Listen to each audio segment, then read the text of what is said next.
Pada malam yang mulia ini kembali kita melanjutkan pelajaran yang telah kita baca ataupun kitab yang telah kita baca, kitab yang ditulis oleh Imam Al-Bukhari tentang adab bagi seorang muslim, yang beliau namakan dengan kitab Adabul Mufrad. InsyaAllah pada malam yang mulia ini akan kita bacakan bab baru, yaitu bab An-Nammam. Nammam itu sebagian para ulama juga menamakan dengan qattad, walaupun sebagian yang lainnya membedakan di antara nammam dan qattad. Nammam itu naqlu kalaman nas atau naqlu kalamin nas, itu membawa berita dari seseorang ke orang lainnya, tujuannya untuk merusak hubungan mereka. Coba anda dengar berita dari Hidayah, langsung tak babak si fulan nyo bunoi mono bergahrona, sehingga hubungan keduanya menjadi buruk. Ataupun tanyo lebih terkenal dengan nama adu domba, pupak domba, urang dengan urang, pegak urangnya je ke domba, urangnya je ke domba, gemepak dua, gepadu domba. An-Nammam ini sangat dibenci dalam syariat kita. Orang yang merusak hubungan saudaranya ini sangat dibenci dalam syariat, karena seharusnya seorang yang beriman kepada Allah Subhanahu wa taala apabila mendapati dua orang yang berselisih, dia menjadi penengah bagi mereka. Seharusnya sifat orang mukmin mana? Mina dua dro yang karu gepegat, tetapi nya orang yang gat gepekaru, maka sangat jauh dari sifat orang yang beriman. Maka syariat mencela perbuatan ini. Diriwayatkan oleh Imam Al-Bukhari dari Hammam, beliau mengatakan kunna ma'a Hudzaifah, aku bersama Hudzaifah, faqila lahu, maka dikatakan kepadanya, anna rajulan yarfa'ul hadis ila Utsman. Faqala Hudzaifah, sami'tu an-nabi sallallahu alaihi wasallam yaqul la yadkhulul jannata qattad. Disebutkan ada seseorang yang membawa berita kepada Utsman bin Affan,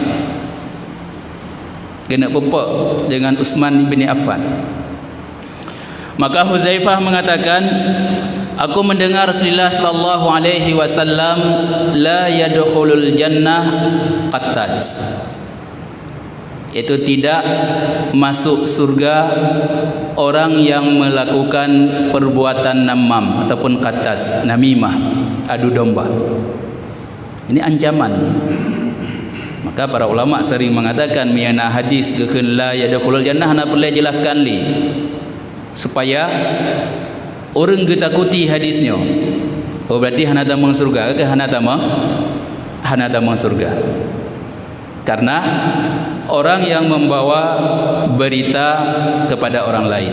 Sebagian membedakan arti namam dengan qattad. Sebagian mengatakan namam itu berita yang dia dengar sendiri. Namam yo kedengar kedro memang ngampuyung naga ke urang je. Ya pegah lengoknya nyak karu. Nyo namam.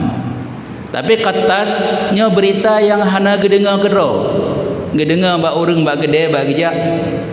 Tijih pegah, tijih meno. Langsung juga abah-abah lengoknya. Nyo lebih ngeri loh. Karena seorang itu dikatakan berdusta apabila dia menyampaikan apa yang ia dengar. Jadi kasih cukuplah seorang itu dikatakan berdusta, gaduh baba berita. Sakatruk berita bab manyan tetap kepegah. Walaupun benar apa yang ia sampaikan, maka dia dihitung sebagai pendusta. Maka para ulama kita menjelaskan, di antaranya Imam Nawawi, itu apabila kita mendapati berita yang disampaikan kepada kita, teruk berita orang yang sampaikan bak tanya, yang paling mulia bagi orang yang mendengar, dia langsung menolak berita tersebut. Menandruk ke nyo orang je ke negara mana langsung hana dah dengar, hana punya pegah, hana lebati nyo yang paling good. Mana yang mungkin pui keun ada yang lah nya jelas pui keun pun oh maknanya kau jauh rumahnya nya yang paling afdal. Apabila tidak mampu, maka fatabayyanu, dia harus tabayyun. Maka teruk berita bagusnya nyo si fulan ni ke negara muno, maka dia mendatangi saudaranya dan tabayyun. Ini sebagaimana firman Allah, in ja'akum fasikum binaba'in fatabayyanu. Apabila datang seorang yang fasik, ni namam, dia disebut dengan orang yang fasik. Metruk sidra orang yang fasik membawa berita kepadamu, fatabayyanu, maka hendaklah engkau tabayyun terlebih dahulu. Hanjit terima, hanjit langsung terima berita yang teruk badanya. Yang paling kurang mihai langsung tak tolak, maka tabayyun.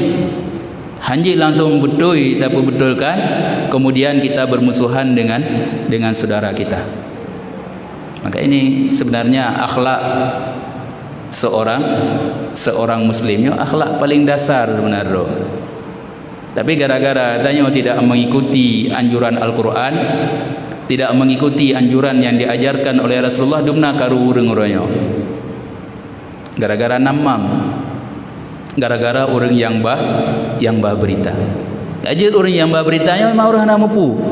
Tapi tanya sebagai orang yang mengikuti pengajian, yang mendengar tentang agama, yang membaca Al-Quran, yang membaca hadis-hadis Rasulullah, seharusnya kita tidak menerima berita dari orang lain sampai tatabayan, sampai betul-betul tatabayun, betul puhana berita tersebut.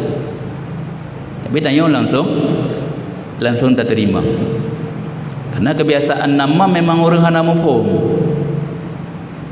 memang orang yang hana merno.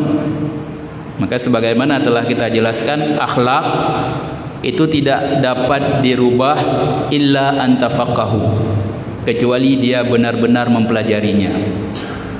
Tapi betul ya, mempelajari tentang akhlak itu baru kita dapat merubah akhlak kita.